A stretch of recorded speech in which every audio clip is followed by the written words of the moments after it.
Yes, I very much did. But I regret it so much that I don't want to even talk about it. Yes. No, please. No, enlighten baby. You already know it's. No, I passed the question. us.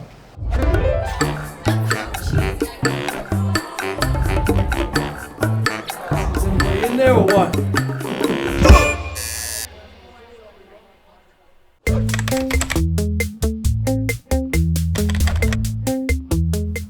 Where do we start?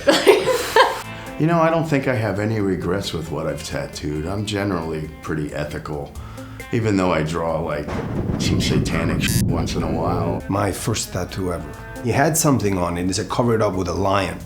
So I tried to do a lion. It's pretty good, but it's not what I think is a good tattoo. It's still good though. It's horrible at the same time. Football logos and I don't know, Penn State shit. You know, like stuff that completely I'm uninterested in. Anything that has to do with sports. Back then you kind of took whatever came in, so first couple years of your career you got to start somewhere. You just build that portfolio. I don't think that I would regret because the client asked for it for a reason and I agreed to do the tattoo. They're not always something that I would consider getting or not necessarily my style, but I think we've all done tattoos, especially years ago when we were first starting, where you kind of just like, yo, I got to do any tattoo that comes in the shop so I could learn and continue to get better. There have been tattoos where I don't want to do it, and it was before I had the courage to tell a client that their idea was bad. And sure, I mean, there's definitely some regrets. After you've been tattooing for 10 years, there's no way that you've done all tattoos that you like. Like, you should have to start somewhere. I've been tattooing a long time, so I've done a lot that I regret, but I think the one that sticks out the most for me, Florida's nuts. The first tattoo I did when I moved to Florida was a fucking Confederate flag. Very young in my career. I think I was tattooing maybe 6 months. I just started the job. Like, what am I supposed to make a scene? Like, this motherfucker, like, come outside. A mom brought in their 15-year-old daughter, I think it was, and she wanted a Playboy bunny, and I tattooed it. And the minute I finished, I was just like, what the did I just do? And then my boss yelled at me, and I was allowed to do it. Florida's you can tattoo a 10-year-old as long as the mom brings them in. I try to talk to the manager. I was like, yo, do I really have to do this? Mind you, I just started. She's like, yeah, this is the job. I was like, all right, no problem. Did you tattoo a 10-year-old? No, God, no. I have morals. Right. I wouldn't do any type of subject matter in the first place that I'd be like, man, I shouldn't have put that on somebody. Like, you know what I mean? I consider myself pretty professional. So I wouldn't go tattooing like anything too like visible or unhideable, if that's a word, on like a teenager, 18-year-old, 22-year-old, somebody that doesn't have a career that's set. I wouldn't tattoo anything racist or homophobic or sexist or anything like that on anybody to begin with. I've done some tattoos that I'm not 100% happy with, you know what I mean? Not every tattoo is going to be your best tattoo, so I'm not going to tell anybody who they're on, but... a certain misspelling. It was the word anyways, and I wrote and ways. I forgot why.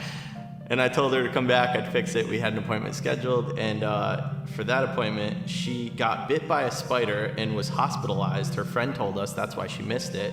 So this woman just had bad luck. It might not have been me.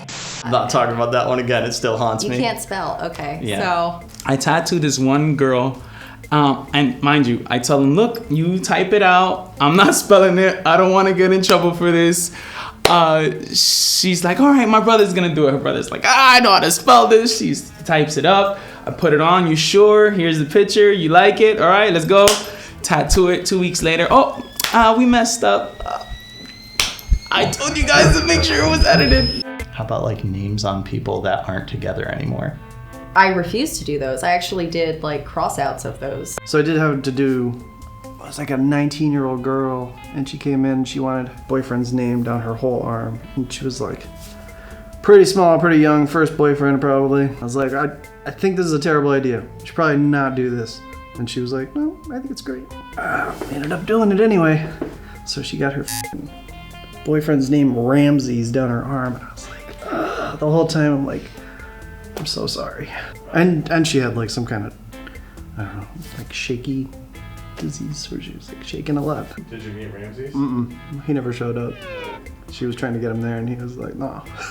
I was like, oh, that's not good. That's not a great sign. Yeah. Oh, I did do one. Okay. First he came in, booked the appointment, and then showed up a week early for the appointment drunk. And I was like, whoa, please leave. You're also drunk and you don't have an appointment. So he came back. It was a little heart with this girl's name in it, but it wasn't his girlfriend. It wasn't his wife. And she lived far, far away.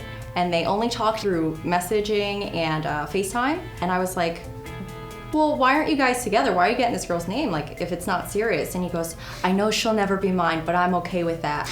And her husband, he's okay with her having a relationship too. Wow. And I was like, you know what? You do you, you're happy. He knows eventually it's gonna break off and that's it. Sell him some Sharpies.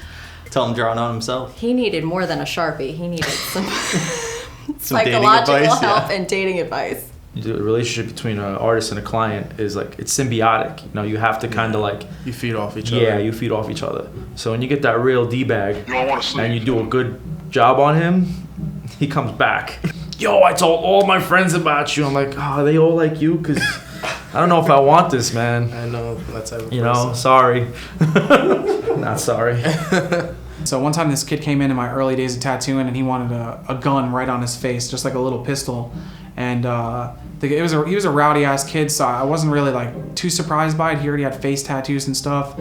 So I did it, and it looked like a gun on his face, you know what I mean? It wasn't nothing special. But then I remember that the next week his dad kicked him out of the house. He lost his job over it. So then he came back like a month later and got a big ass dragon on his whole face just to cover the thing. And it wasn't necessarily that I regretted it. It was just kind of like I told him at the time that I thought it was a stupid decision. But I mean, I'm also not his dad, so I don't really, care that much. Yeah, I mean, definitely have, things that I would take back, but it has a lot to do with the relationship that you develop with the client. You feed off of each other's vibes, and sometimes people love to micromanage, and don't let you do your thing. So in the beginning stages, you have to learn how to balance that, so that you end up proud of it as well. So there's those situations, yeah. Have I done a tattoo on a client that I regret? No, I don't think so. I haven't regretted any tattoo I've ever done. Even if the only ones I regret are the ones that are big enough that never got finished. Those are the ones that I'm like, man, that person shouldn't have took that really cool design with them and never finished it. That kind of bums me out. When I think about tattoos I've done, and if I regret tattooing any of them, I would say most of the time I regret designing big, beautiful pieces for clients that I'm so excited to finish, and they come get them halfway done, and then I never see them again.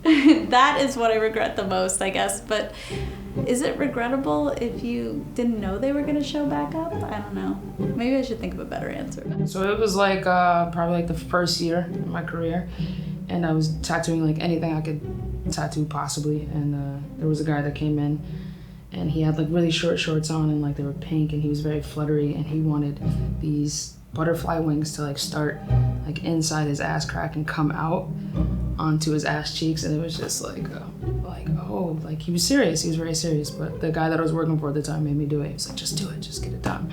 So that was very uncomfortable, very. But I got done. Take us through the process. Bruh, no. I had to like shave his ass. That was like the weirdest part. It was just like you couldn't do that before you got here? Like, you know what I mean? Just like cleaned it up a little bit. So I'm like, again, my first year in my career, like, and it was just like, he has like his pants down and there's like a shop full of people. But I like worked in the back of a barber shop at that time. And I'm just like shaving this guy's ass and there's just people watching. And I'm just like, this is not it. This is not it.